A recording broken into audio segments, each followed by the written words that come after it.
À 20 ans, une jeune femme nommée Esther traversait l'une des périodes les plus sombres de son existence.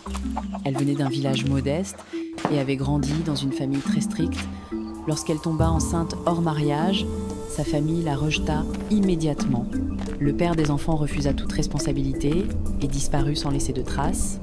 Esther se retrouva seule, sans soutien, sans argent et sans avenir clair. Chaque jour, elle se demandait comment survivre et comment affronter le regard des autres. Plus les mois passaient, plus la peur grandissait en elle. Lorsque le moment de l'accouchement arriva, Esther donna naissance à 2 filles, des jumelles. En les voyant pour la première fois, elle ressentit un mélange de peur, de confusion et de panique. Elle ne voyait pas comment elle pourrait nourrir 2 enfants, les soigner et leur offrir une vie décente. Les jours qui suivirent furent remplis d'angoisse. Les pleurs des bébés lui rappelaient constamment sa situation. Elle passait des nuits entières sans dormir, réfléchissant à ce qu'elle allait faire. Dans son esprit, une idée terrible commença à se former, une idée qu'elle tenta d'abord de repousser, mais qui revenait sans cesse. Une nuit, alors que tout était silencieux, Esther prit sa décision. Elle enveloppa les jumelles dans de vieux vêtements, les serra une dernière fois contre elle, puis sortit dans la rue.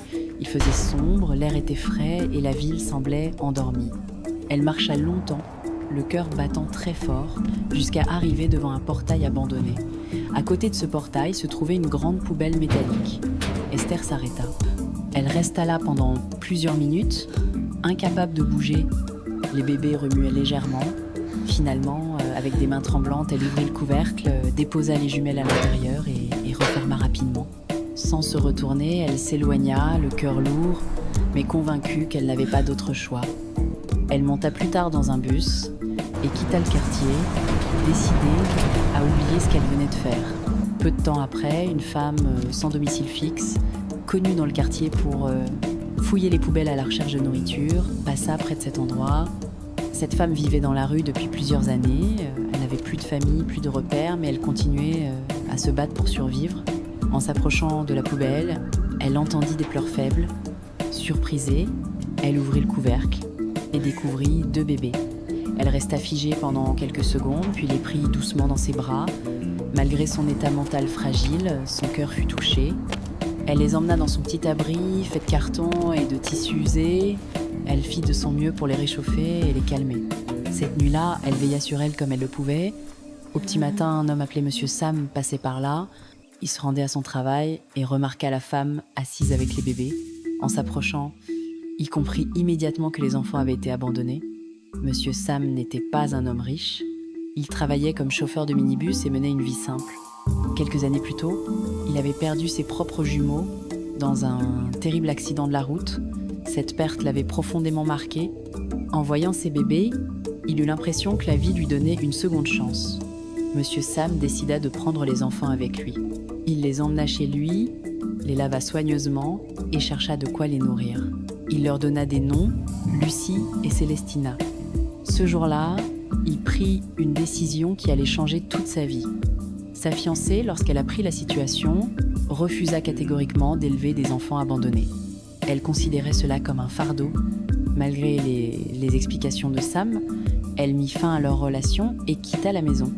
Monsieur Sam se retrouva seul avec 2 bébés, sans aide et avec peu de moyens. Quelques jours plus tard, Lucie et Célestina tombèrent gravement malades. Les médecins expliquèrent que cela venait des bactéries présentes dans la poubelle où elles avaient été abandonnées. Le traitement coûtait cher. Pour sauver les jumelles, Monsieur Sam vendit son minibus, sa seule source de revenus. Il accepta de devenir ouvrier dans une carrière de pierre pour subvenir à leurs besoins. Le travail était dur et mal payé, mais il ne se plaignait jamais. Il considérait ses enfants comme un cadeau précieux. Les années passèrent lentement. Lucie et Célestina grandirent dans la pauvreté, mais entourées d'amour. Elles allaient à l'école le matin et, après les cours, vendaient des fruits dans la rue pour aider leur père. Elles étaient souvent fatiguées, parfois découragées, mais Monsieur Sam les encourageait toujours. Il leur répétait que la vie pouvait changer si elles restaient honnêtes et courageuses. Il leur apprit à respecter les autres, à travailler dur et à ne jamais mépriser ceux qui souffrent.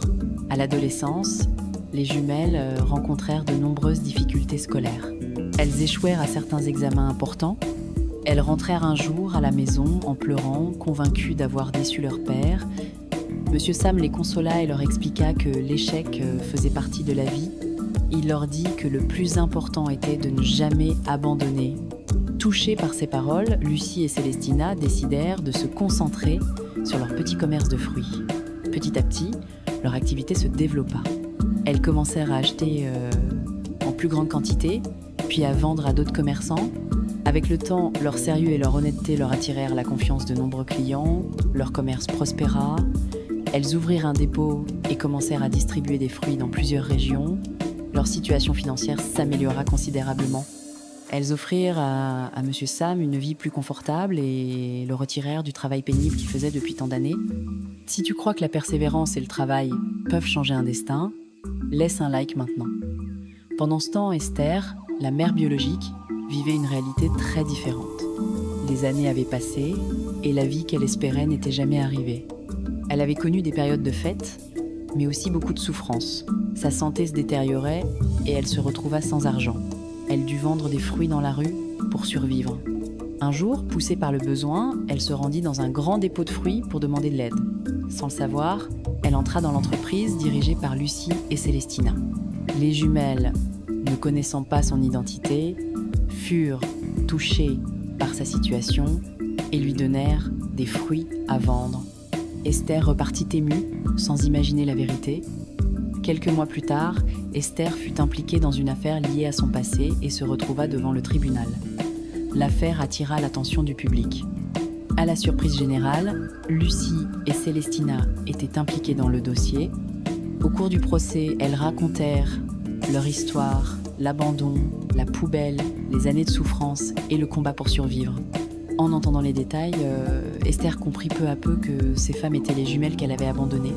Submergée par la honte et le regret, elle avoua tout devant le tribunal. La justice rendit son verdict. Lucie et Célestina déclarèrent qu'elles ne cherchaient pas la vengeance.